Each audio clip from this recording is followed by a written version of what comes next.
Shalom para jemaat GMI, dimanapun kita semua berada pada pagi hari ini. Saya mewakili GMI Nunbek menyambut kita semua pada pagi hari ini untuk boleh mengajak kita semua sama-sama merayakan ibadah kita hari Minggu ini. Mari sebelumnya kita bersatu dalam doa.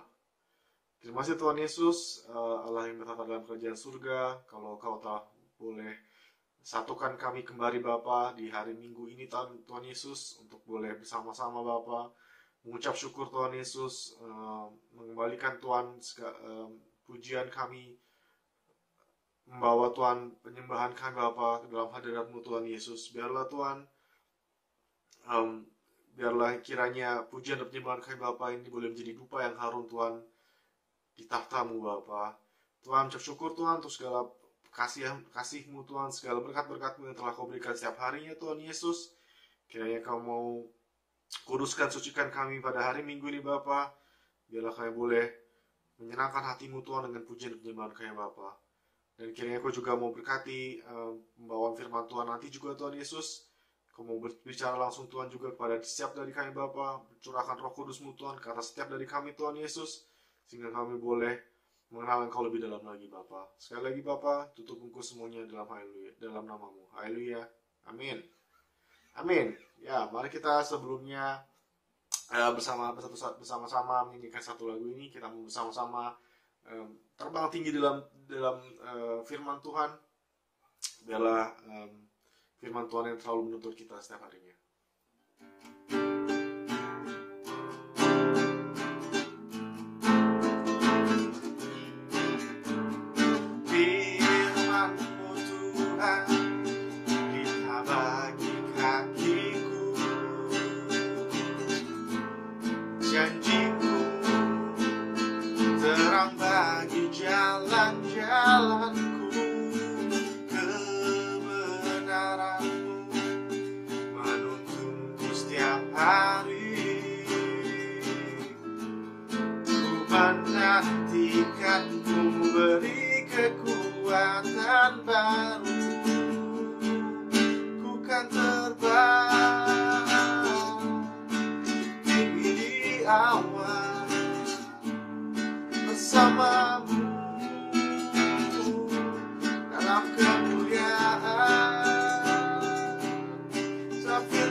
kemuliaan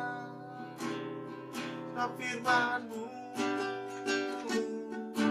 sungguh menopang bersama di dalam-Mu Tuhan. Bukan terbang, bukan terbang tinggi di awan bersama-Mu dalam kemuliaan. Sebab firman-Mu sungguh menopang bukan aman di dalam-Mu Tuhan. Bukan aman, bukan aman di dalam-Mu Tuhan. Bukan aman di dalam-Mu Tuhan. Ya, saya percaya juga kalau dimanapun kita berada, apapun kita alami saat ini, kemenangan Tuhan pasti akan selalu menyertai kita semua. Amin. Di sini ada, kalau di dalam Tuhan ada kemenangan, ada penyembuhan, dan ada kelepasan dimanapun kita berada. Jadi, mari kita sama-sama menyanyikan lagu ini. Ku menyembah dalam kudus hadirat-Mu, hampiri tata kasih karunia-Mu Bapa.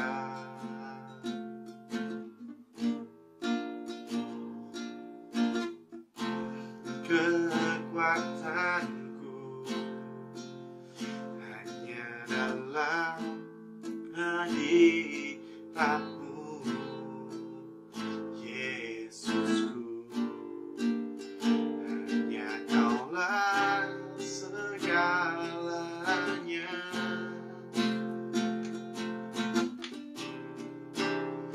Ku yakin Kau hadir di sini. Ku rasakan kuasa yang tak terbatas. Ku yakin Kau nyata di sini. Kemenangan terjadi di sini. Mari kita sama-sama menyembah Tuhan. Ku menyembah dalam kudus hadirat-Mu, hampiri tata kasih karunia-Mu Bapa.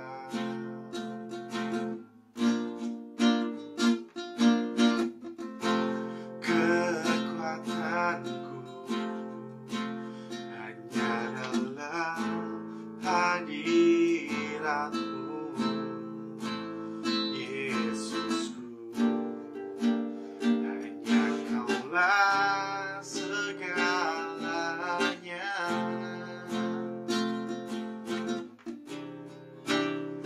Ku yakin Kau hadir di sini. Ku rasakan kuasa yang tak terbatas. Ku yakin Kau nyata di sini. Kemenangan terjadi di sini. Ku yakin Kau hadir di sini.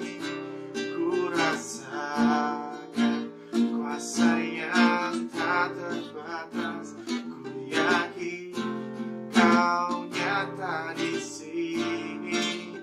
Kemenangan terjadi di sini. Segenap jiwaku memuji-Mu.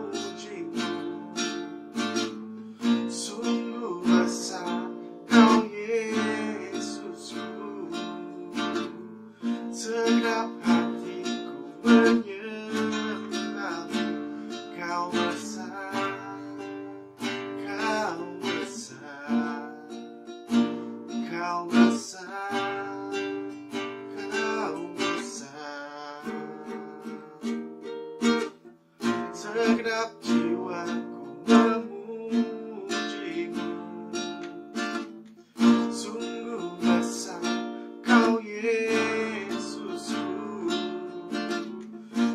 segenap hatiku menyembah. Kau besar, kau besar,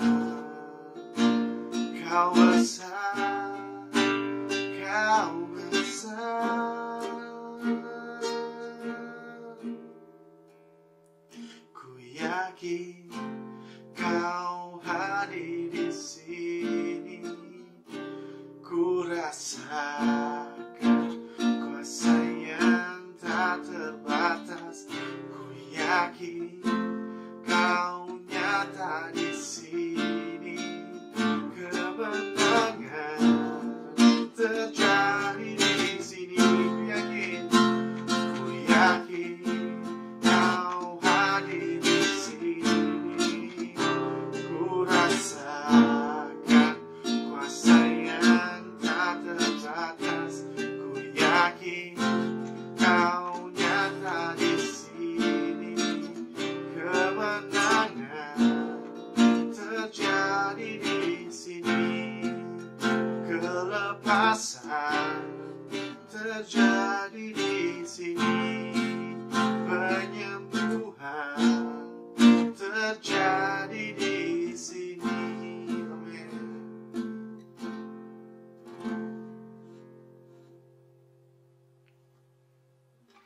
Saya serahkan kepada hamba-Nya.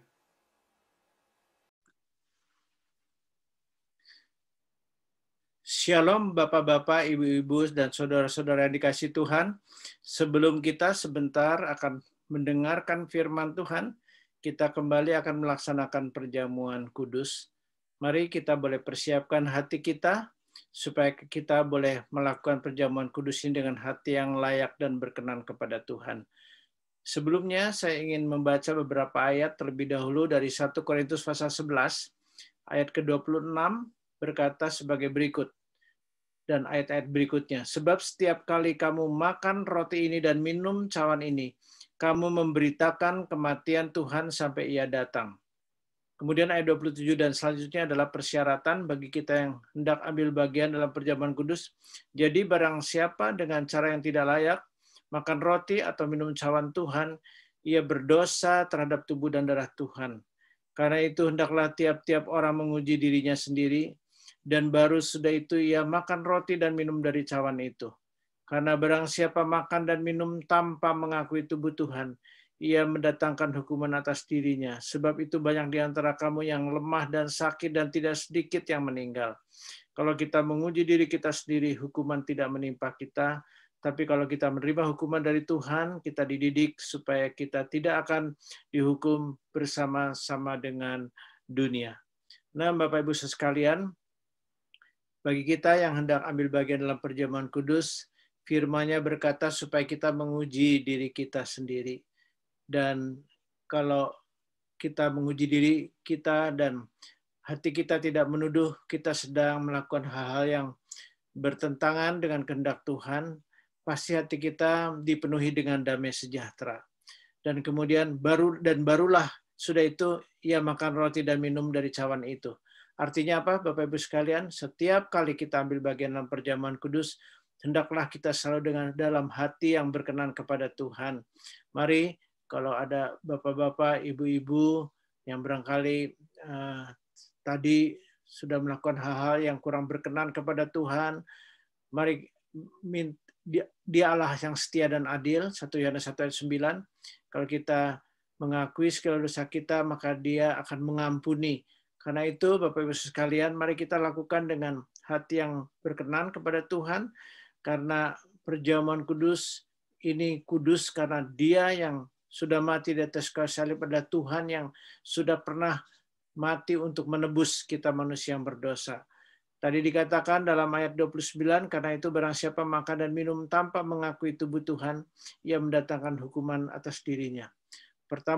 Pertama kali kita mengakui tubuh Tuhan yaitu ketika kita bertobat dan kemudian kita menerima Tuhan dalam hati kita dan juga kemudian kita dibaptis, ya, itu sebagai tanda bahwa kita menjadi bagian dari tubuh Tuhan. Karena itu bagi Bapak Ibu sekalian yang sudah dibaptis air, mari kami undang untuk boleh ikut ambil bagian dalam perjamuan kudus ini, Dan tadi juga firman-Nya mengingatkan bahwa setiap kali kita ambil bagian dalam perjamuan kudus, itu artinya kita juga memberitakan kematian Tuhan, memberitakan Injil kepada orang-orang yang belum mengenal Tuhan. Mari kita jadi saksi Tuhan.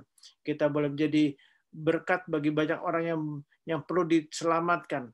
Barangkali di tengah keluarga kita, atau teman-teman, atau orang-orang di tengah komunitas.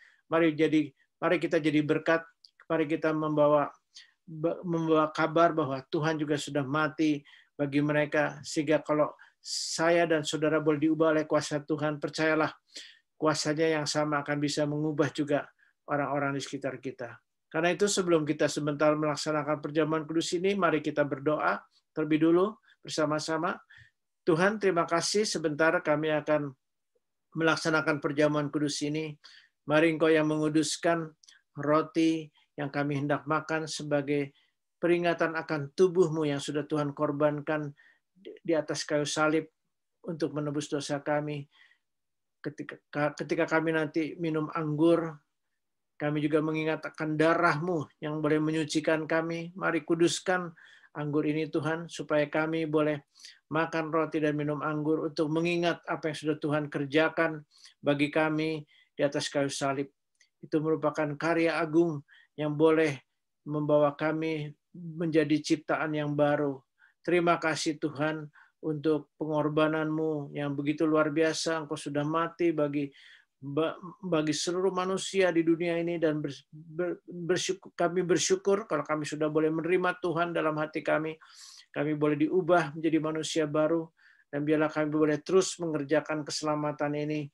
Dan biarlah pada pagi hari ini Tuhan yang boleh memberkati perjamuan kudus ini, supaya boleh menjadi kekuatan bagi kami. Terima kasih ya Tuhan. Kami menyerahkan semua ini ke dalam tangan-Mu. Di dalam nama-Mu kami sudah berdoa. Haleluya. Amin. Mari Bapak Ibu Saudara sekalian, kita boleh ambil roti yang sudah kita sediakan di tempat kita masing-masing. Kita mau angkat dan kita mau melakukan sesuai dengan apa yang tertulis dalam kebenaran firman-Nya sebagai berikut. Sebab apa yang telah kuteruskan kepadamu telah aku terima dari Tuhan, yaitu bahwa Tuhan Yesus pada malam waktu Ia diserahkan mengambil roti. Sesudah itu Ia mengucap syukur atasnya. Ia memecah-mecahkannya dan berkata, inilah tubuhku yang diserahkan bagi kamu, perbuatlah ini menjadi peringatan akan aku. Saudara-saudara, bukankah roti yang sudah dipecah-pecahkan ini adalah persekutuan dengan tubuh Kristus? Amin. Mari kita makan bersama di dalam nama Tuhan Yesus.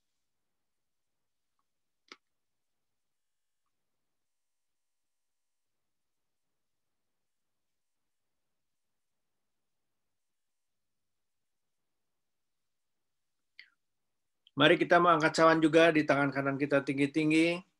Demikian juga Ia mengambil cawan sudah makan, lalu berkata, cawan ini adalah perjanjian baru yang dimeteraikan oleh darahku.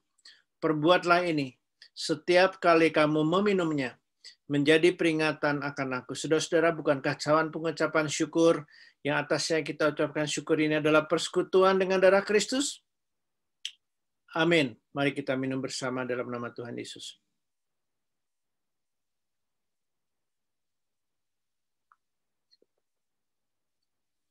Mari kita berdoa.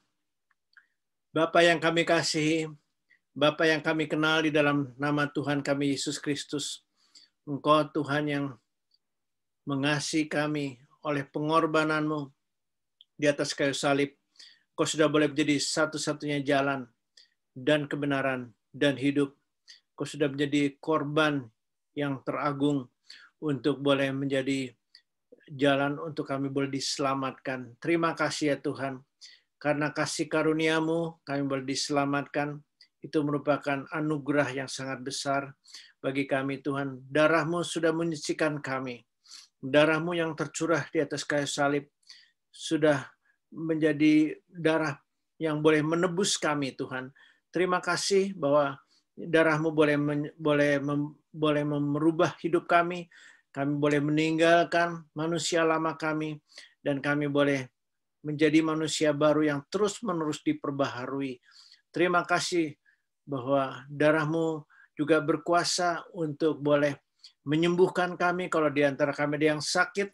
Kami percaya Tuhan, bilur-bilur-Mu, kuasa darah-Mu itu berkuasa untuk menjamah setiap kami yang sakit. Mari Tuhan jamah di dalam nama Tuhan Yesus. Kalau di antara kami ada yang saat ini sedang menghadapi persoalan, ya Tuhan, yang mungkin tidak mungkin secara manusia sulit untuk diselesaikan. Namun padamu tiada yang mustahil, karena ketika Engkau mati pada hari Jumat, pada hari yang ketiga Engkau bangkit untuk menyatakan kemenangan-Mu dari maut. Kami tahu maut itu adalah musuh terakhir kami. Karena itu kami percaya Tuhan, tidak ada persoalan apapun yang terlalu besar yang tidak bisa diselesaikan, karena bagi Tuhan tiada yang mustahil. Mari Engkau yang tolong kami supaya kami belajar melihat kepada Tuhan yang sudah menang, supaya kami boleh menjadi orang percaya juga hidup berkemenangan di akhir zaman ini. Berkati setiap pribadi yang sudah boleh ikut ambil bagian dalam perjamuan kudus di awal dari bulan Februari ini, supaya Tuhan boleh memimpin, menyertai kami sepanjang bulan ini. Terima kasih ya Tuhan, kami sebentar akan kembali merenungkan firman-Mu. Berikan kami telinga yang mau dengar-dengaran untuk menangkap kebenaran firman-Mu dan menaruh dalam hati kami, serta melakukan dalam hidup ini, supaya kami boleh hidup berkemenangan. Karena badai apapun boleh menerpa, namun orang yang mendengar firman dan melakukan, Kau mengatakan bahwa kami akan kuat, ya Tuhan. Kami percaya dan menyerahkan waktu ini supaya kami boleh memusatkan diri kami kepada apa yang Engkau hendak sampaikan. Urapi hamba-Mu, urapi juga setiap jemaat-Mu. Kami serahkan waktu ini ke dalam tangan-Mu. Di dalam nama-Mu kami sudah berdoa. Haleluya. Amin.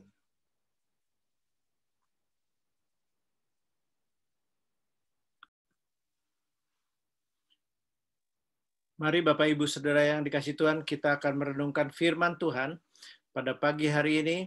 Mari kita boleh sungguh-sungguh membuka hati kita untuk kita boleh menerima berkat-berkat firman-Nya, supaya kita boleh menjadi generasi yang siap sedia dalam menanti kedatangan Tuhan, karena kita boleh menjadi generasi yang sungguh-sungguh boleh menyambut Dia sebagai Raja kita, dan kita harus makin teguh. Ya, di bulan Februari ini kita akan merenungkan bagaimana kita menjadi jemaat yang makin teguh dalam panggilan kita.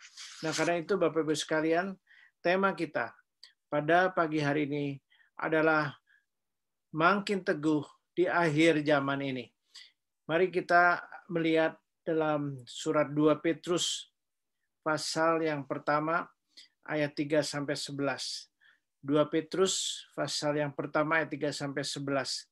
Nah, dikatakan sebagai berikut, karena kuasa ilahinya telah menganugerahkan kepada kita segala sesuatu yang berguna untuk hidup yang saleh oleh pengenalan kita akan Dia yang telah memanggil kita oleh kuasanya yang mulia dan ajaib. Dengan jalan itu Ia telah menganugerahkan kepada kita janji-janji yang berharga dan yang sangat besar, supaya olehnya kamu boleh mengambil bagian dalam kodrat ilahi dan luput dari hawa nafsu duniawi yang membinasakan dunia. Justru karena itu kamu harus dengan sungguh-sungguh berusaha untuk menambahkan kepada imanmu kebajikan, dan kepada kebajikan pengetahuan, dan kepada pengetahuan penguasaan diri, kepada penguasaan diri ketekunan, dan kepada ketekunan kesalehan, dan kepada kesalehan kasih akan saudara-saudara, dan kepada kasih akan saudara-saudara kasih akan semua orang. Ayat 8, sebab apabila semuanya itu ada padamu dengan berlimpah-limpah, kamu akan dibuatnya menjadi giat dan berhasil dalam pengenalanmu akan Yesus Kristus Tuhan kita. Tapi barang siapa tidak memiliki semuanya itu, ia menjadi buta dan picik, karena ia lupa bahwa dosa-dosanya yang dahulu telah dihapuskan. Ayat 10, karena itu saudara-saudaraku, berusahalah sungguh-sungguh supaya panggilan dan pilihanmu makin teguh. Sebab jikalau kamu melakukannya, kamu tidak akan pernah tersandung. Dengan demikian kepada kamu akan dikaruniakan hak penuh untuk masuki kerajaan kekal, yaitu kerajaan Tuhan dan Juru Selamat kita Yesus Kristus. Berbahagialah orang yang mendengar firman Tuhan, yang mau menaruh dalam hatinya dan mau melakukan, dia akan diberkati. Bapak Ibu sekalian, dari latar belakang sejarah surat 2 Petrus ini, kita bisa tahu bahwa surat Petrus ya ditulis oleh Simon Petrus. Seperti yang kalau kita lihat dalam 2 Petrus pasal 1 ayat 1, dikatakan dari Simon Petrus, hamba dan Rasul Yesus Kristus kepada mereka yang bersama-sama dengan kami memperoleh iman oleh karena keadilan Allah dan Juru Selamat kita Yesus Kristus.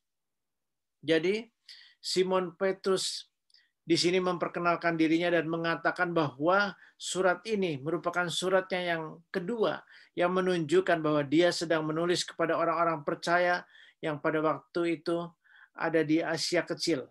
Seperti dalam kita bisa lihat di peta ini, kalau di 1 Petrus 1 ayat 1, dia menulis kepada orang percaya yang ada di Pontus, di Galatia, di Kapadokia, Asia Kecil, dan Bitinia. Jadi karena Petrus seperti halnya Paulus, Bapak Ibu sekalian, dihukum mati oleh keputusan yang dibuat oleh Kaisar Nero yang jahat waktu itu, yang kemudian wafat pada bulan Juni tahun 68 Masehi, adalah sangat mungkin bahwa Petrus menulis surat ini di antara tahun 66 sampai 68 Masehi. Tidak lama sebelum ia mati syahid di Roma. Dari mana kita bisa tahu? Di dalam surat 2 Petrus 1, kalau tadi kita sudah baca 13, di dalam ayat 13 sampai 15, di situ ada bagian yang mengatakan sebagai berikut. Aku menganggap sebagai kewajibanku untuk tetap mengingatkan kamu akan semuanya itu selama aku belum menanggalkan kemah tubuhku ini. Sebab aku tahu bahwa aku akan segera menanggalkan kemah tubuhku ini sebagaimana yang telah diberitahukan kepadaku oleh Yesus Kristus Tuhan kita. Ayat 15, tapi aku akan berusaha supaya juga sudah kepergianku itu kamu selalu mengingat semuanya itu. Jadi di sini kita melihat kita membaca surat yang sangat berharga yang sudah ditulis oleh Rasul Paulus menjelang kematiannya. Dan surat ini Bapak Ibu sekalian bukan hanya untuk mereka yang hidup di zaman itu, tapi juga sangat berguna bagi semua orang percaya di segala zaman, khususnya bagi kita orang Indonesia sebagai pendatang yang ada di Jerman dan di Belanda. Kita juga boleh dikuatkan karena surat ini adalah untuk orang-orang Yahudi pendatang yang waktu itu tinggal di luar Israel. Nah, kita bersyukur kalau kita boleh melihat bagian-bagian ini hari-hari ini. Banyak sekali tentu kita lihat banyak orang yang juga meninggal, yang sudah dipanggil Tuhan. Barangkali juga ada saudara, barangkali ada teman-teman, barangkali ada juga keluarga kita atau kawan kita yang bahkan begitu banyak hamba Tuhan yang dalam 1 tahun ini dipanggil Tuhan atau meninggal dunia. Nah, Simon Petrus sebelum dihukum mati, sebelum dia meninggal karena mati syahid, dia menganggap suatu kewajiban tadi kita baca, suatu keharusan untuk mengingatkan kepada jemaat Tuhan di Asia Kecil, untuk mereka selalu selalu mengingat panggilan dan pilihan Allah. Ini merupakan hal yang juga penting untuk mengingatkan tentang maksud dan panggilan dan pilihan Allah untuk kita juga. Itu penting untuk kita renungkan Bapak Ibu sekalian. Sebuah artikel pada Associated Press menyimpulkan hasil dari lusinan studi tentang ingatan manusia.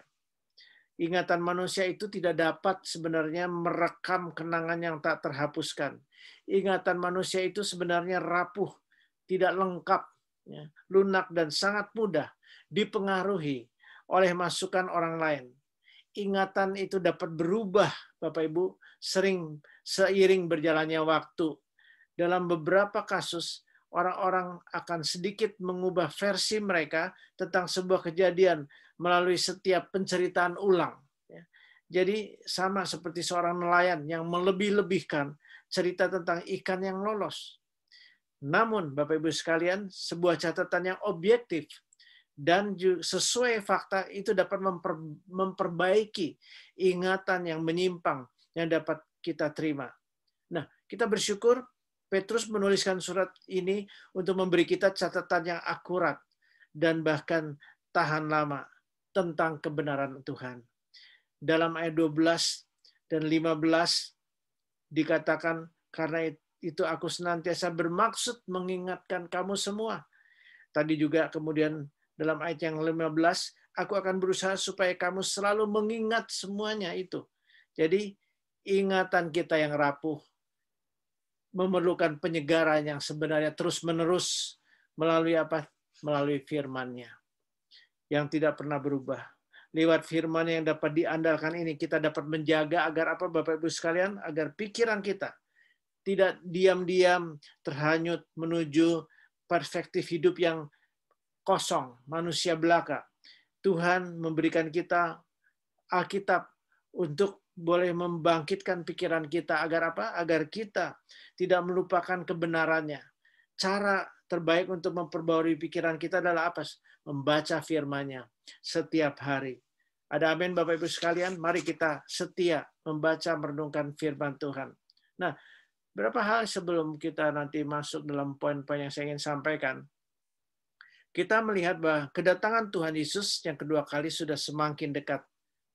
Karena itu mari kita harus berjaga-jaga dan selalu siap sedia. Kalau tadi kita sudah baca dalam 2 Petrus 3 ayat 9 sampai 13 ya. Apa yang dituliskan Rasul Paulus di surat ini ya, itu berkaitan dengan hari Tuhan yang datang seperti pencuri. Kita tadi belum ya, kita belum membaca 2 Petrus 3. Dan dalam 2 Petrus 3 itu adalah dua pasal setelah itu. Tadi kita baca di 2 Petrus 1, sekarang 2 Petrus 3. Coba kita boleh melihat, Bapak Ibu boleh melihat di Alkitab ya, ayat 9. Di sana dikatakan demikian, Tuhan tidak lalai menepati janjinya, sekalipun ada orang yang menganggapnya sebagai kelalaian, tapi ia sabar terhadap kamu karena ia menghendaki supaya jangan ada yang binasa, melainkan supaya semua orang berbalik dan bertobat. Tetapi hari Tuhan akan tiba seperti pencuri. Pada hari itu langit akan lenyap dan dengan gemuruh yang dahsyat dan unsur-unsur dunia akan hangus dalam nyala api dan bumi dan segala yang ada di atasnya akan hilang lenyap. Ayat 11, jadi jika segala sesuatu ini akan hancur secara demikian, betapa suci dan salehnya kamu harus hidup, yaitu kamu yang menantikan dan mempercepat kedatangan hari Allah. Pada hari itu, langit akan binasa dalam api, dan unsur-unsur dunia akan hancur karena nyalanya. Tetapi sesuai dengan janjinya, kita menantikan langit yang baru dan bumi yang baru di mana terdapat kebenaran. Nah, Bapak Ibu sekalian, apa yang tercatat dalam ayat 10 sampai 12 ini merupakan hal-hal yang akan terjadi atas dunia ini yang akan dihancurkan ketika Tuhan nanti datang kembali untuk kedua kali untuk menjemput kita yang hidup suci dan saleh untuk memasuki langit yang baru dan bumi yang baru di mana terdapat kebenaran yaitu kerajaan Allah. Karena itu mari Bapak Ibu sekalian, kalau kita membuka dalam Lukas 17 ayat 20 sampai 37, di situ ada peringatan akan apa yang akan terjadi kelak pada hari Tuhan, pada akhir zaman. Hari Tuhan yaitu hari di mana Tuhan menyatakan dirinya. Di dalam Lukas 17 ayat 20 sampai 37 nanti Bapak Ibu boleh membaca di tempat masing-masing untuk direnungkan. Itu digambarkan bahwa nanti hari Tuhan itu sama seperti pada zaman Nuh, ya. Sama seperti pada zaman Lot. Pada zaman Nuh, dunia dihancurkan dan semua manusia, sementara kecuali Nuh sekeluarga diselamatkan dalam bahtera, semua binasa oleh air bah. Ya. Kalau dalam ayat 26 dan 27 dalam Lukas 17 dikatakan, dan sama seperti terjadi pada zaman Nuh, demikian pula lah halnya kelak pada hari-hari anak manusia. Mereka makan dan minum, mereka kawin dan dikawinkan, sampai kepada hari Nuh masuk ke dalam bahtera, lalu datanglah air bah dan membinasakan mereka semua. Dan juga pada zaman Lot, Bapak Ibu sekalian, pada zaman Lot, Sodom dan Gomora itu dihancurkan. Dan seluruh penduduknya dibinasakan oleh hujan api dan hujan belerang dari langit. Ayat 28 dalam Lukas 17 ini berkata demikian. Ayat 29, ayat 28 dan 29. Demikian juga seperti yang terjadi di zaman Lot. Mereka makan dan minum, mereka membeli dan menjual, mereka menanam dan membangun. Tetapi pada hari Lot pergi keluar dari Sodom, turunlah hujan api dan hujan belerang dari langit dan membinasakan mereka semua. Nah, Bapak Ibu sekalian, di sini pada zaman Lot, pada zaman Nuh juga tadi, kita melihat mereka makan dan minum. Artinya apa? Mereka menjalani kehidupan hanya untuk mementingkan keinginan daging. Padahal kita mengerti hal kerajaan Allah menurut Roma 14 ayat 17-18, itu bukan soal makan minum, tapi soal kebenaran, damai sejahtera, dan sukacita oleh Roh Kudus. Tapi pada masa zaman Nuh, zaman Lot, mereka hanya hanya makan minum hanya untuk memuaskan kedagingan mereka. Mereka bukannya mencari kebenaran, mereka bukannya mengejar damai sejahtera. Dan untuk kita di masa sekarang ini bersyukur ada Roh Kudus yang menjadi penolong. Jangan sampai kita meremehkan Roh Kudus. Mereka kawin dan dikawinkan. Artinya apa, Bapak Ibu sekalian? Artinya mereka menyalahgunakan perkawinan. Mereka tidak menghormati perkawinan. Mereka ganti-ganti pasangan. Mereka menjalankan seks bebas yang rusak. Seperti pada zaman sekarang ini ada begitu banyak hal yang sebenarnya mengerikan. Karena kalau kita melihat zaman sekarang ini sebenarnya sama seperti pada zaman Lot, Sodom, Gomora. Tapi sekarang kalau kita melihat, kalau di Indonesia ada istilah yang berkata bersatu kita teguh, bercerai kita runtuh dulu. Tapi orang-orang sekarang berkata apa? Bersatu kita teguh, bercerai kita kawin lagi. Artinya apa, Bapak Ibu? Banyak orang yang kawin cerai. Mereka tidak lagi menghargai perkawinan. Dan ini menjadi tantangan di akhir zaman ini. Mereka membeli dan menjual. Urusannya hanya cari uang melulu, cinta akan uang. Mereka menanam, membangun hanya untuk kepentingan diri sendiri. Itulah keadaan yang kita bisa lihat di zaman kita sekarang ini.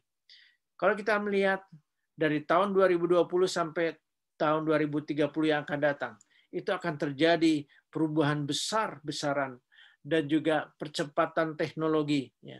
AI atau kecerdasan buatan dan robotik itu akan terjadi. Menurut berita, perjalanan waktu menuju tahun 2030 ini akan terjadi apa? Digital disruption, gangguan digital, Bapak Ibu sekalian. Semua hal nanti akan digantikan oleh robot. Apa yang bisa mekanik dan elektrik itu pasti akan diganti robot. Jadi manusia semuanya nanti bisa digantikan oleh AI atau artificial intelligence, ini kecerdasan buatan. Disrupsi digital ini akan banyak menelan bisnis bergaya tradisional. Dunia pendidikan mengalami perubahan besar. Saya dengar kemarin di Korea banyak anak-anak bunuh diri. Juga di China banyak anak bunuh diri karena apa? Stres. Apalagi di masa pandemi ini. Mari, jangan kita membuat anak-anak menjadi stres. Ini menjadi tantangan, saudara. Kita melihat semua aspek kehidupan sedang berlari kepada basis teknologi. Itu akan berasimilasi secara cepat dengan semua bidang. Bidang materi, bidang kesehatan, biologi, food and beverage, edukasi, transaksional, dan macam-macam. Itu kan kita bisa lihat dalam kehidupan di dunia ini. Saudara, mari kita melihat aspek-aspek yang kita hadapi saat ini supaya kita makin menjadi generasi yang sungguh-sungguh siap. Mari kita mempersiapkan diri untuk itu, untuk kita bisa makin teguh dalam panggilan dan pilihan kita sebagai orang-orang yang dipanggil untuk sebagai pengikut Tuhan. Itu diperlukan apa? Usaha yang sungguh-sungguh dari kita. Ayat kelima dari 2 Petrus 1 tadi dikatakan apa? 2 Petrus 1 ayat kelima bilang apa tadi? Justru karena itu kamu harus dengan sungguh-sungguh berusaha. Kemudian Ayat ke-10 juga dari 2 Petrus 1 ini berkata, karena itu saudara-saudaraku berusahalah sungguh-sungguh. Artinya apa? Saudara dan saya, kita semua harus berusaha dengan sungguh-sungguh dengan kekuatan kita selama kita diberi kesempatan hidup di dunia ini. Mari kita berusaha dengan sungguh-sungguh. Supaya apa? Panggilan dan pilihan kita makin teguh. Sebab kalau kita melakukannya, tadi dikatakan dalam ayat 10, kita tidak akan pernah tersandung. Jadi untuk bisa makin teguh dalam panggilan dan pilihan kita, itu menuntut usaha yang sungguh-sungguh, Bapak Ibu sekalian. Mari kita mempunyai kesungguhan. Orang Kristen yang suci dan saleh serta mau berusaha dengan sungguh-sungguh, itu pasti akan merindukan kedatangan Tuhan dan bahkan dapat mempercepat kedatangan yang kedua kali. Seperti tadi kita baca dalam 2 Petrus pasal 3, bukan? Mari kita menjadi generasi yang sungguh-sungguh, boleh siap sedia. Nah, pertanyaannya sekarang, kalau dalam menghadapi keadaan zaman, pertanyaan sekarang menurut 2 Petrus 3 ayat 1 sampai ayat 3 sampai 10 ini, kita harus berusaha sungguh-sungguh untuk hal apa saja di hari-hari menjelang kedatangan Tuhan ini. Ini penting untuk kita renungkan. Jadi, kalau supaya panggilan dan pilihan kita makin teguh di akhir zaman ini, menurut 2 Petrus 1 ayat 3 sampai 10 ini, kita harus mau berusaha dengan sungguh-sungguh untuk antara lain apa? Yang pertama, mari kita hidup dalam kekuatan kuasa-Nya untuk semakin mengenal Dia, mengenal Tuhan kita. Itu penting, Saudara. Ada istilah tak kenal maka tak sayang. Pasti banyak di antara kita yang sudah sering mendengar kata pepatah ini. Memang harus diakui bahwa setiap pepatah pasti ada maknanya. Biasanya mengacu pada kata bijak yang bertemakan kehidupan, bukan? Pepatah tak kenal maka tak sayang ini adalah istilah yang juga sering tentunya digunakan pada percakapan kita sehari-hari. Untuk apa? Menyatakan apabila kita tidak mengenal seorang, maka biasanya kita tidak memiliki perhatian kepada orang tersebut. Demikian juga sampai sekarang ini masih banyak orang yang menyebut dirinya sebagai pengikut Kristus, tapi belum sungguh-sungguh menaruh perhatian kepada Tuhan. Belum menaruh perhatian kepada apa yang diinginkan Tuhan dalam hidup sehari-hari. Belum menaruh perhatian untuk membaca firman Tuhan setiap hari. Belum menaruh perhatian untuk berdoa bersama, karena Tuhan mau kan menjadikan rumahnya menjadi rumah doa bagi segala bangsa. Belum menaruh perhatian untuk setia beribadah. Padahal Ibrani 10 ayat 25 mengingatkan supaya kita jangan menjauhkan diri dari pertemuan-pertemuan ibadah seperti dibiasakan oleh beberapa orang. Tapi apa katanya? Marilah kita saling menasihati dan semakin giat melakukan menjelang hari Tuhan yang mendekat. Jadi justru kita harusnya makin giat. Nah, Bapak Ibu sekalian, masih banyak orang yang belum menaruh perhatian untuk melayani jiwa-jiwa. Padahal Tuhan ingin dimanapun kita berada, mari kita boleh jadi berkat, membawa perubahan. Masih banyak orang-orang yang masih tinggal diam. Padahal Tuhan rindu supaya kita boleh menjadi anak-anaknya yang rindu untuk melayani Tuhan. Itu semua, kalau kita melihat keadaan ini, itu semua terjadi kenapa, Saudara? Karena ada orang Kristen yang belum mengenal Tuhan dengan sungguh-sungguh. Karena itu kita harus dengan sungguh-sungguh berusaha untuk semakin mengenal Tuhan. Sesuai dengan poin pertama ini. Tuhan telah memanggil kita oleh kuasa-Nya yang mulia dan ajaib. Ini tertulis dalam ayat ketiga, bukan? Ayat 3 bilang apa? Karena kuasa ilahi-Nya telah menganugerahkan kepada kita segala sesuatu yang berguna untuk hidup yang saleh oleh pengenalan kita akan Dia yang telah memanggil kita oleh kuasa-Nya yang mulia dan ajaib. Nah, Saudara, Bapak Ibu sekalian, karena kuasa ilahi-Nya kita dapat mengenal Yesus. Ada amin? Dalam bukunya yang berjudul The Call atau Panggilan, Os Guinness bercerita tentang Arthur Burns. Itu dia adalah ketua Federal Reserve Board Amerika Serikat pada tahun 70-an yang lalu. Burns yang adalah seorang Yahudi bergabung dalam kelompok pemahaman Alkitab yang pada saat itu diadakan di Gedung Putih. Mungkin sama pada masa Trump juga ada biasanya PA di Gedung Putih. Dan pada suatu hari para anggota kelompok pemahaman Alkitab itu terkejut ketika Dalam doa, Burns mengatakan apa? Ya Allah, semoga tiba saatnya kita semua orang Yahudi mengenal Yesus. Kan seringkali orang Yahudi nggak mau kenal Tuhan. Dia hanya tahu menantikan Mesias. Tapi mereka lebih terkejut lagi ketika Burns berdoa agar apa? Dia berdoa supaya semua orang Kristen mengenal Yesus. Nah, di sini Burns artinya sebenarnya menegaskan kebenaran yang mendasar yang harus juga kita gumulkan. Meskipun kita banyak di antara kita menyebut diri sebagai pengikut Kristus, sebagai orang Kristen, tapi belum tentu orang lain dapat melihat bahwa kita ini sungguh-sungguh mengenal Dia, bukan? Apakah kita telah memiliki hubungan pribadi dengan Tuhan? Kalau iya, apakah kita telah berjuang keras? Apakah kita mau berdoa sungguh-sungguh? Apakah kita mau berusaha semakin mengenal Yesus setiap hari? Nah, ini penting untuk kita renungkan. Karena apa? Rasul Petrus, orang yang mengenal Yesus dengan sangat baik, mengatakan bahwa pengenalan akan Allah dan akan Yesus Tuhan kita, itu perlu kita terima dari kasih karunia dan damai sejahtera. Itu tertulis dalam 2 Petrus 1 ayat 2. Perhatikan ayat 2 Petrus 1 ayat 2. Kasih karunia dan damai sejahtera melimpahi kamu oleh pengenalan akan Allah dan akan Yesus Tuhan kita.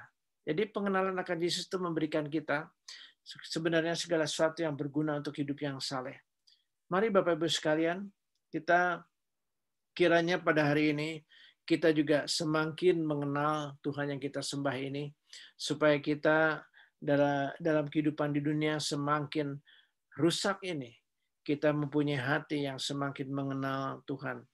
Nah, kalau kita merenungkan firman Tuhan, sebenarnya apa sih yang dimaksud dengan kelahiran baru? Ya, kalau kita dalam konteks mengenal Tuhan, orang yang bertobat itu akan mengalami kelahiran baru, bukan? Orang yang langkah awal itu mengalami pertobatan, kelahiran baru. Nah, apa sih sebenarnya yang dimaksud dengan kelahiran baru? Mengapa manusia perlu lahir baru? Karena setiap manusia yang lahir dari keturunan Adam dan Hawa itu sebenarnya adalah orang berdosa. Jadi ingat Bapak Ibu sekalian, Roma 3 ayat 23 dikatakan karena semua orang telah berbuat dosa dan telah kehilangan kemuliaan Allah. Jadi kalau kita melihat sebenarnya dalam bahasa aslinya atau bahasa Inggrisnya dikatakan come short of the glory of God, artinya kurang dari kemuliaan Allah. Mungkin ada orang yang berkata, saya oke kok, saya nggak pernah berbuat jahat. Tapi masalahnya kerajaan Allah itu bukan tempat khusus untuk orang baik. Tapi sebenarnya kerajaan Allah itu adalah tempat bagi orang berdosa yang dibenarkan. Jadi ini luar biasa kalau kita tahu bahwa kalau kita sudah dibenarkan menjadi orang benar, kita punya kesempatan untuk masuk dalam kerajaan Allah. Tapi kalau tidak, saudara, kalau kita jadi orang baik tapi masih kena virus yang lebih berbahaya dari COVID-19 adalah apa? Virus dosa. Wah, itu lebih parah. Karena apa? Virus dosa ini bahkan dalam Roma 6 ayat 23 dikatakan sebab upah dosa ialah maut, kematian selama-lamanya. Ya. Tapi karunia Allah ialah hidup yang kekal dalam Kristus Yesus. Nah, dalam Wahyu 21 ayat 6-8, firman Tuhan berkata sebagai berikut, Bapak Ibu sekalian. Firman-Nya dalam Wahyu 21 ayat 6-8, firman-Nya lagi kepadaku, artinya kepada Rasul Yohanes, semuanya telah terjadi. Aku adalah Alfa dan Omega, yang awal dan yang akhir. Orang yang haus akan kuberi minum dengan cuma-cuma dari mata air kehidupan. Ayat 7, barang siapa menang, ia akan memperoleh semuanya ini, dan aku akan menjadi Allahnya, dan ia akan menjadi anakku. Perhatikan sekarang ayat 8, tetapi orang-orang penakut, orang-orang yang tidak percaya, orang-orang keji, orang-orang pembunuh, orang-orang sundal, tukang-tukang sihir, penyembah-penyembah berhala, dan semua pendusta, mereka akan mendapat bagian mereka di dalam lautan yang menyala-nyala oleh api dan belerang. Inilah kematian yang kedua. Nah, Bapak Ibu sekalian, kurang sedikit saja dari kemuliaan Allah, kita tidak bisa masuk dalam kerajaan Allah. Jadi setiap dari kita yang rindu masuk kerajaan Allah, ingat, tujuan akhir hanya dua saja, sorga atau neraka. Tapi kalau kita ingin diterima dalam kerajaan Allah, kerajaan yang tidak tergoncangkan itu, kita perlu menerima Kristus dalam hati kita. Puji Tuhan, oleh karena kasih karunia-Nya, anugerahnya, hadiahnya begitu besar, kita semua boleh dibenarkan oleh darah Tuhan. Dan kalau kita coba baca Roma 3 ayat 24 dikatakan sebagai berikut, dan oleh kasih karunia telah dibenarkan dengan cuma-cuma. Kalau tadi kita baca, Tuhan memberikan air hidup dengan cuma-cuma, demikian juga di Roma 3 ayat 24 ya. Oleh kasih karunia telah dibenarkan dengan cuma-cuma karena penebusan dalam Kristus Yesus. Inilah yang menjadikan kita ciptaan baru. Puji Tuhan. Jadi karena keberadaan manusia yang dalam dosa ini, itu hanya bisa kita diubah oleh darah Tuhan. Dan puji Tuhan, kalau kita dilahirkan kembali, kita bisa melihat kerajaan Allah. Ingat Yohanes 3 ayat 3 berkata apa? Jika seorang tidak dilahirkan kembali, ia tidak dapat melihat kerajaan Allah. Jadi dalam menanti kedatangan Tuhan, kita sebenarnya harusnya menyadari bahwa kalau Tuhan datang, hendaklah kita juga menjadi generasi yang siap sedia untuk masuk dalam kerajaan Tuhan. Nah, itu yang penting untuk kita renungkan. Oleh karena itu tadi dalam 2 Petrus 1 ayat 4 ya, dikatakan dengan jalan itu ia telah menganugerahkan kepada kita janji-janji yang berharga dan yang sangat berharga, supaya yang sangat besar, supaya olehnya kamu boleh mengambil bagian dalam kodrat ilahi dan luput dari hawa nafsu duniawi yang membinasakan dunia. Puji Tuhan Bapak Ibu sekalian, inilah yang dimaksud dengan kuasa ilahinya ya, dan kodrat ilahi yang membuat kita siap menyambut kedatangan Tuhan Yesus yang kedua kali sebagai hakim yang adil. Ingat Bapak Ibu sekalian, Natal itu adalah kedatangan Tuhan yang pertama untuk membawa anugerah keselamatan, namun nanti kalau Tuhan datang kedua kali, dia datang sebagai hakim yang adil. Orang yang lahir baru akan berusaha sungguh-sungguh untuk menjadi semakin serupa dengan Kristus. Saya percaya itu. Ya, pasti akan membenci dosa. Pasti memenang atas dunia. Memang kita masih tinggal di dunia, tapi ada begitu banyak sistem dunia yang sudah rusak. Mari kita menyukai perintah Tuhan. Ini menunjukkan bahwa kita harusnya sungguh-sungguh menyadari kita hendaknya hidup dalam kekuatan kuasa-Nya untuk semakin mengenal Dia. Ada amin Bapak Ibu sekalian? Dan yang kedua Bapak Ibu sekalian, kita harusnya terus bertumbuh makin hari makin bijaksana. Ini penting. 2 Petrus 1 ayat 5-8 berkata, justru karena itu kamu harus dengan sungguh-sungguh berusaha untuk menambahkan kepada imanmu kebajikan, dan kepada kebajikan pengetahuan, dan kepada pengetahuan penguasaan diri, kepada penguasaan diri ketekunan, dan kepada ketekunan kesalehan, dan kepada kesalehan kasih akan saudara-saudara, dan kepada kasih akan saudara-saudara kasih akan semua orang. Sebab apabila semuanya itu ada padamu dengan berlimpah-limpah, kamu akan dibuatnya menjadi giat dan berhasil dalam pengenalanmu akan Yesus Kristus Tuhan kita. Puji Tuhan. Maka kita ingat dalam Matius 25 ayat 1-13 itu ada khotbah Yesus tentang akhir zaman, bukan? Tuhan Yesus memberi perumpamaan tentang kerajaan surga melalui kisah 10 gadis ya, yang mengambil pelitanya dan pergi menyongsong mempelai laki-laki. Itu gambaran gereja Tuhan yang sedang menanti kedatangan Tuhan yang kedua kali. Dari 10 gadis ini, 5 gadis bodoh, ada 5 gadis yang bodoh, dan ada 5 gadis yang bijaksana. Kalau kita membaca di bagian itu, ya, kalau kita melihat di bagian ada yang bodoh itu pada akhirnya tidak bisa masuk ke perjamuan kawin. Walaupun mereka sudah pada akhirnya sudah mendapat minyak yang mereka beli ya, dan mengetuk pintu, tapi kita membaca di bagian itu mereka tidak dibukakan. Tuannya dalam hal ini kalau perumpamaan untuk kedatangan Tuhan ya, Tuhan Yesus berkata kepada mereka, aku berkata kepadamu sungguhnya aku tidak mengenal kamu ya. Jadi pada poin 1 tadi saya sudah menyampaikan bagaimana kita hidup dalam kekuatan kuasa-Nya untuk mengenal Tuhan, tapi kalau nanti kita nggak siap sedia, itu bahaya. Dikatakan, aku tidak mengenal kamu. Jadi Bapak Ibu sekalian, perhatikan di Matius 25 ayat 10. Firman-Nya berkata apa? Dan mereka yang telah siap sedia, masuk bersama-sama dengan dia ke ruang perjamuan kawin. Lalu pintu ditutup. Kita melihat kelima gadis yang bijaksana ini telah siap sedia. Dan kemudian ayat 13 dikatakan apa? Karena itu berjaga-jagalah sebab kamu tidak tahu akan hari maupun akan saatnya. Nah, itu yang kita harus ketahui. Tadi kita sudah baca, bukan? Hari Tuhan datang seperti pencuri. Ya, dalam 2 Petrus 3 ayat 10 tadi. Artinya kita tidak tahu akan hari maupun akan saatnya. Tapi bukan berarti kita tidak perlu tahu tentang kedatangan Tuhan yang kedua kali. Untuk itu kita harus menjadi orang Kristen yang bijaksana seperti 5 gadis ini, Bapak Ibu sekalian. Karena apa? Dalam Daniel 12 ayat 3, kalau nanti Bapak Ibu baca di tempat masing-masing di rumah, ya, membaca Daniel 12 ayat 1 sampai 13 itu juga berbicara tentang akhir zaman. Dan dalam ayat yang ketiga dikatakan demikian dalam Daniel 12 ayat 3, dan orang-orang bijaksana akan bercahaya seperti cahaya cakrawala, dan yang telah menuntun banyak orang kepada kebenaran seperti bintang-bintang tetap untuk selama-lamanya. Wah, itu yang kita harus ketahui. Ya. Orang bijaksana akan bercahaya seperti cakrawala, yang telah menuntun banyak orang kepada kebenaran seperti bintang-bintang, itu tetap untuk selama-lamanya.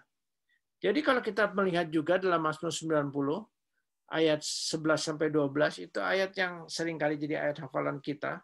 Karena dikatakan dalam ayat 11, siapakah yang mengenal kekuatan murkamu dan takut kepada gemasmu? Kemudian ayat 12, ajarlah kami menghitung hari-hari kami sedemikian hingga kami beroleh hati yang bijaksana. Ya.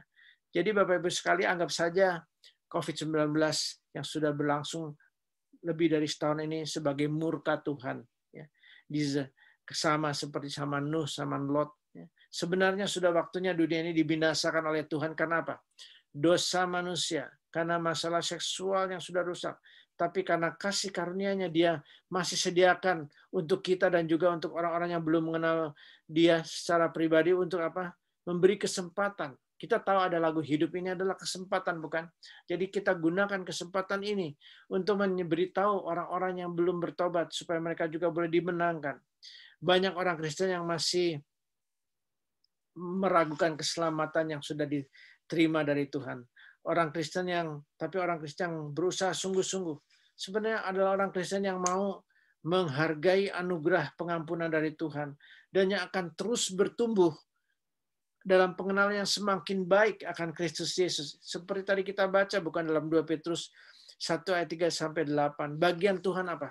Bagian Tuhan untuk hidup kita adalah menganugerahkan kepada kita sesuatu yang berguna untuk hidup yang saleh dan menganugerahkan janji-janji yang sangat berharga dan yang sangat besar seperti tertulis dalam ayat 3. Tapi bagian kita adalah apa? Bagian kita adalah harus sungguh-sungguh berusaha. Perhatikan kata sungguh-sungguh berusaha ini sekali lagi. Penting ya, dalam ayat 5 dan ayat 10. Ini artinya apa? Ada kerjasama yang baik antara Tuhan sebagai sumber pemberi kasih karunia dan kita sebagai orang yang menerima kasih karunia ini. Oleh kasih karunia-Nya kita sebenarnya dapat berusaha dengan sungguh-sungguh untuk maju dalam iman, untuk mau kita sungguh-sungguh maju dalam pertumbuhan kita sebagai orang-orang percaya. Ini penting Bapak Ibu sekalian, karena itu tadi kita diajar untuk menghitung, bukan? Ajarlah kami menghitung hari-hari kami agar boleh hati yang bijaksana. Nah, kalau kita mau terapkan ini dalam kehidupan kita, mari kita coba lihat dalam tadi 2 Petrus 1 ayat 5-7. Ya. Kalau namanya hitung, matematik, ya 1 tambah 1 sama dengan 2. Artinya apa? Ajar menghitung hari-hari kami agar boleh hati yang bijaksana. Kalau kita baca dalam 2 Petrus 1 ayat 5-7. Ini artinya kita harus dengan sungguh-sungguh berusaha untuk menambahkan ya kepada imanmu apa? Kebajikan. Bahasa Inggrisnya apa? Moral character, ya Saudara. Kepada kebajikan pengetahuan. Kepada pengetahuan penguasaan diri, self control. Kepada penguasaan diri apa? Ketekunan, endurance, ya. Dan kepada ketekunan kesalehan, godliness, ya. Dan kepada kesalehan kasih akan saudara-saudara. Ini penting, ya. Kasih persaudaraan. Dan kepada kasih akan saudara-saudara, kasih akan semua orang. Ini kasih agape yang ditekankan. Jadi Bapak Ibu sekalian, ini sebenarnya ayat ayat 5 sampai 7 itu menjadi tugas kita setiap hari untuk menjadikan kita orang Kristen yang semakin bijaksana. Puji Tuhan kalau kita sudah menjadi orang beriman, tapi kalau belum, mari kita berusaha lebih sungguh-sungguh lagi. Tapi kalau kita sudah jadi beriman, ya mari kita juga terus tambah dengan yang lain tadi. Ada kebajikan, ada pengetahuan, dan lain-lain. Supaya kita pada akhirnya boleh berhasil. Karena apa? Ayat 8 tadi bilang, sebab apabila semuanya itu ada padamu dengan berlimpah-limpah, kamu akan dibuatnya, saudara, menjadi giat dan berhasil dalam pengenalanmu akan Tuhan, akan Yesus Kristus Tuhan kita. Jadi orang bijaksana itu, Bapak Ibu sekalian, makin hari akan makin giat dan berhasil dalam mengenal Tuhan Yesus. Puji Tuhan, bukan? Jadi ingat, ini tidak instan. Dari pihak kita harus ada usaha yang sungguh-sungguh. Juga berarti berusaha dengan, artinya tidak mengandalkan kekuatan sendiri, tapi melibatkan Tuhan, melibatkan kasih karunia-Nya di tengah dunia yang dipenuhi dengan kejahatan dan kekacauan ini. Mari kita menjadi orang-orang yang berhasil mengerjakan keselamatan kita dengan baik. Ingat Bapak Ibu sekalian, firman Tuhan itu mau membentuk kita dengan memperhatikan firman-Nya serta teratur. Kita akan terus bertumbuh menjadi dewasa. Ini yang harus kita ikuti. Sekalian, kita harus tahu bahwa keselamatan itu harus selalu diikuti dengan pertumbuhan rohani. Dan satu hal lagi kita harus tahu, pengetahuan apapun yang kita lakukan dapat menjadi berbahaya apabila tidak membawa kita kepada kebijaksanaan. Di akhir zaman ini, yang dibutuhkan adalah orang bijaksana, wanita seperti 5 wanita gadis yang bijaksana itu. Seperti juga Daniel 12 ayat 3 tadi, orang bijaksana akan bercahaya seperti cakrawala. Karena itu, mari kita terus bertumbuh dalam kasih karunia Tuhan dan dalam pengenalan akan Tuhan Juru Selamat kita. Ini penting. Dan yang terakhir, Bapak Ibu sekalian, yang kita perlu renungkan apa? Poin ketiga adalah, mari kita melakukan dengan sungguh-sungguh panggilan dan pilihan kita demi apa kerajaannya. Tadi dikatakan dalam ayat 9 sampai 11, tapi barang siapa tidak memiliki semuanya itu, ia menjadi buta dan picik karena ia lupa bahwa dosa-dosa yang dahulu telah dihapuskan. Karena itu, saudara-saudaraku, berusahalah sungguh-sungguh supaya panggilan dan pilihanmu makin teguh, sebab jikalau kamu melakukannya, kamu tidak akan pernah tersandung. Dengan demikian, kepada kamu akan dikaruniakan hak penuh untuk memasuki kerajaan kekal, yaitu kerajaan Tuhan dan Juru Selamat kita, Yesus Kristus. Ada amin, Bapak Ibu sekalian? Mari, kita tahu, kita semua dipanggil untuk melayani Tuhan. Itu adalah kasih karunia yang luar biasa. Dan sebagaimana Kristus datang ke dunia bukan untuk dilayani, tapi untuk melayani. Orang percaya juga sebenarnya dipanggil untuk melayani. Ya, karena kita sudah dibebaskan dari belenggu dosa, berarti kita tidak lagi menjadi hamba dosa, melainkan menjadi hamba kebenaran, hamba dari Tuhan. Maka dari itu kita harusnya menjadi hamba yang sepenuhnya untuk Tuhan. Karena Dia adalah Tuhan kita. Kita harus berkomitmen seperti Rasul Paulus. Dia pernah berkata, Rasul Paulus dalam Galatia 2 ayat 20a, aku hidup, tapi bukan aku sendiri yang hidup, melainkan Kristus yang hidup di dalam aku. Jadi sebenarnya Bapak Ibu sekalian, wujud respon kita terhadap panggilan Tuhan adalah apa? Berkomitmen untuk hidup benar, dan semakin giat melayani pekerjaannya dengan roh yang menyala-nyala. Nah, saudara Bapak Ibu sekalian, kesungguhan kita akan membuat kita makin teguh dalam panggilan dan pilihan kita. Sebagai orang yang sudah dimerdekakan dari dosa, sebenarnya kita adalah orang-orang yang harusnya tahu bahwa orang yang telah dipanggil itu sebenarnya dipilih Tuhan. Karena apa? Kita ingat dalam Yohanes 15 ayat 16, di situ dikatakan apa? Bukan kamu yang memilih aku, tapi akulah yang memilih kamu. Dan aku telah menetapkan kamu supaya kamu pergi dan menghasilkan buah, dan buahmu itu tetap, supaya apa yang kamu minta kepada Bapa dalam namaku, diberikannya kepadamu. Nah, dan kalau kita, Bapak Ibu sekalian, mengasihi Tuhan dan mendatang itu, dan terpanggil sesuai rencananya, maka kita harusnya percaya, sesuai dengan Roma 8 ayat 28, pasti semuanya itu akan mendatangkan kebaikan.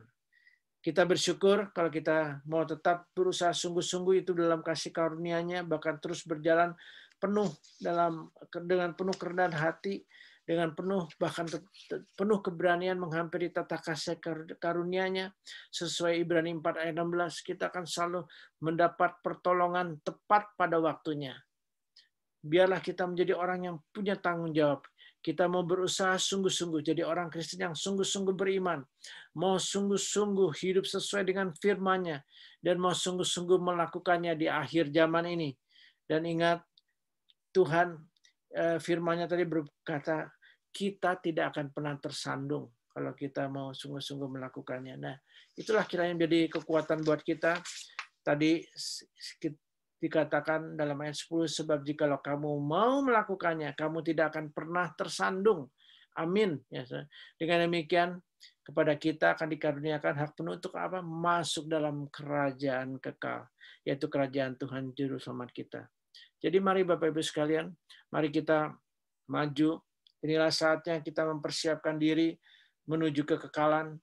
Mari kita berusaha dengan sungguh-sungguh untuk makin teguh, untuk semakin teguh memenuhi panggilan dan pilihan kita di akhir zaman ini dengan hidup dalam kekuatan kuasa-Nya. Dan untuk apa? Semakin mengenal Dia, kita juga mau terus bertumbuh makin bijaksana, dan kita juga makin teguh melakukan panggilan dan pilihan kita demi kerajaan Allah. Ada amin Bapak Ibu sekalian? Tuhan Yesus memberkati. Mari kita berdoa. Tuhan, terima kasih kami sudah boleh merenungkan firman-Mu.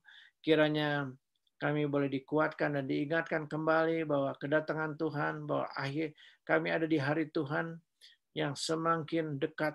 Mari Tuhan, biarlah kami boleh menjadi gereja yang semakin siap sedia. Kami makin teguh dalam panggilan dan pilihan kami. Mari Bapak, kami menyerahkan hidup kami ke dalam tangan-Mu. Berkati supaya kami bukan hanya mendengar, tapi kami juga mau melakukan firman-Mu. Kami mau berusaha dengan sungguh-sungguh. Mari Bapak, Engkau yang bekerja dalam hati kami. Jadikan kami orang-orang Kristen yang bijaksana. Karena di akhir zaman ini, Tuhan sedang mencari orang-orang bijaksana yang Engkau mau pakai menjadi berkat di tengah dunia yang semakin gelap ini. Terima kasih Tuhan. Kami bersyukur kalau kami boleh mendapat firman-Mu, supaya Engkau juga boleh bekerja dalam hidup kami, supaya kami bukan hanya mendengar, kami juga mau menyimpan dalam hati kami dan melakukannya dalam hidup ini. Terpujilah Engkau Tuhan yang baik, di dalam nama-Mu kami sudah berdoa. Haleluya. Amin.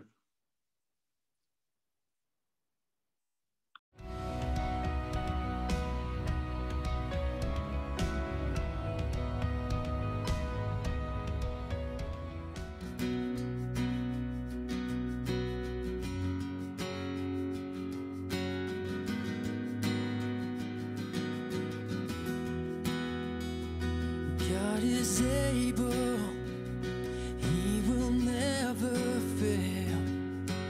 He is Almighty God, greater than all we see, greater than all we ask. He has done great things, lifted up, He defeated the grave, raised to life. Our God is able. In His name we overcome. For the Lord our God is able.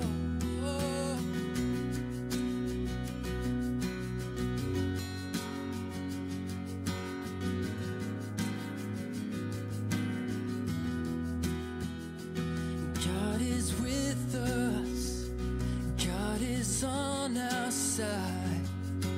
He will make a way, far above all we know, far above all we hope. He has done great things, lifted up, He defeated the grave, raised to life. Our God is able. In His name we overcome. God is able.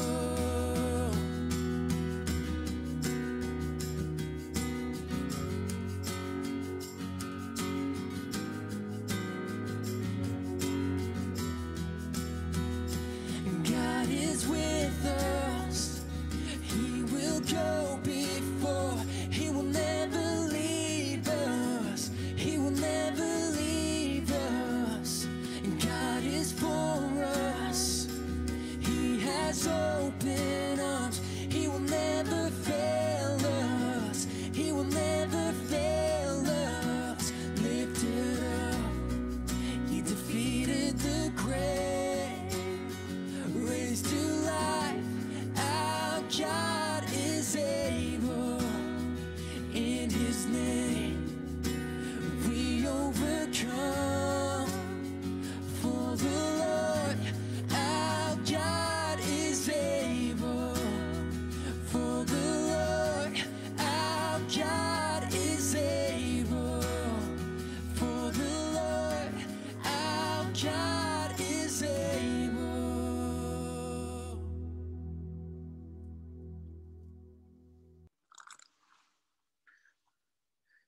Mari kita menutup ibadah kita pada siang hari ini. Mari kita boleh berdiri di tempat kita masing-masing. Tuhan, terima kasih untuk bimbingan-Mu, pimpinan-Mu sepanjang ibadah kami dari awal hingga akhir. Kami bersyukur untuk anugerah kasih setia Tuhan. Kami mau menyerahkan hidup kami, Tuhan, ke dalam tangan Tuhan. Kami mohon pimpinan-Mu juga sepanjang kehidupan kami pada waktu-waktu depan ini, supaya Engkau memberkati kami sepanjang minggu ini lagi, Tuhan.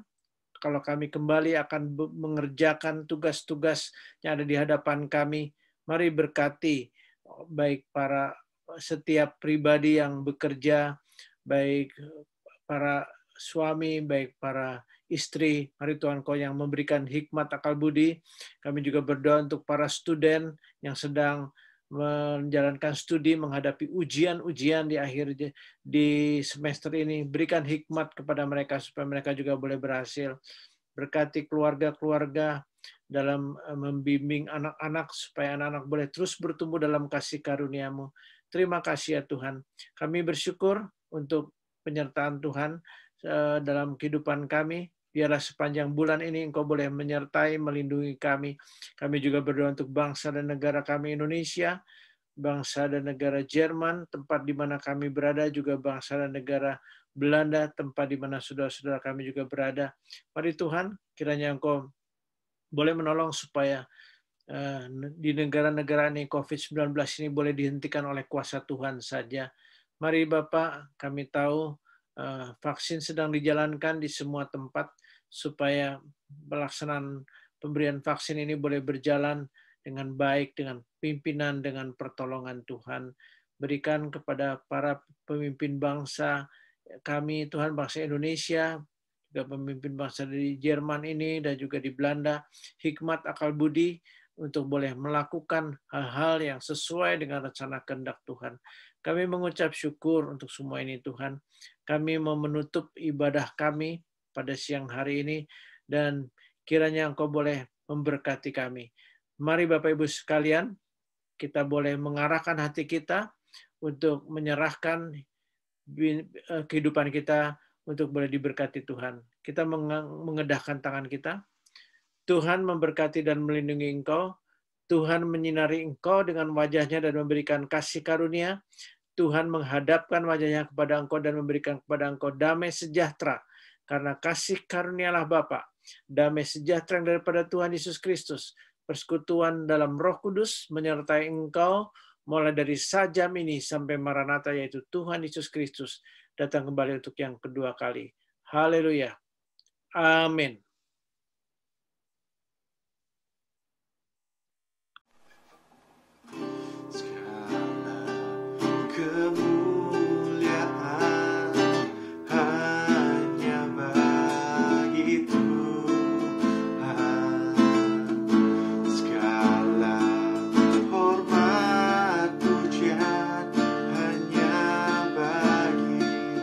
Tuhan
Selamat hari Minggu, Tuhan Yesus memberkati.